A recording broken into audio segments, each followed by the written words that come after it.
केंद्र सरकार के चीनी ऐप पर कड़े रुख का असर केवल चीन तक ही सीमित नहीं है। जो कंपनियां कल तक भारत के हितों को ताक पर रखकर अपना काम करती थी, अब वे भी भारत के अनुकूल नीतियां बनाकर अपना अस्तित्व कायम रखना चाहती हैं। चाहे गूगल द्वारा भारत में भारी निवेश हो या फिर पबजी द्वारा भारत के परिक्षेप में डेटा पॉलिसी में बदलाव हो, अधिकांश टेक कंपनियां अब भारत को हल्के में लेने की भूल नहीं करना चाहती।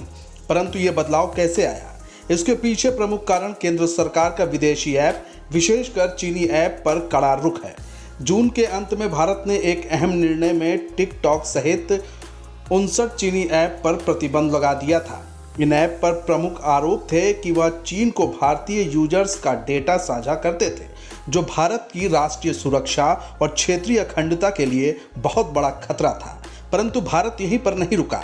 केंद्र सरकार ने फिर कुछ ही दिनों पहले 47 ऐसे ऐप प्रतिबंधित किए जो या तो इन चीनी ऐप के क्लोन थे या फिर चीन से इनका प्रत्यक्ष संबंध था।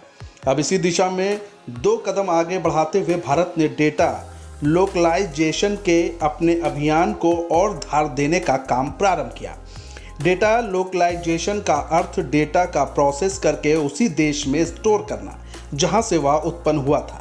इसलिए केंद्र सरकार ने उक्त ऐप प्रतिबंधित करने के साथ 275 ऐप की सूची भी तैयार की है, जिसमें प्रत्यक्ष व अप्रत्यक्ष रूप से चीन का निवेश शामिल है। शायद इसलिए अब कुछ टेक कंपनियों ने भारत को हल्के में न लेते हुए कोर्स करेक्शन का काम प्रारंभ कर दिया है। उदाहरण के लिए पबजी ने अपनी डेटा पॉलिसी को भारत के अनुकूल बनाने हेतु काम प्रारंभ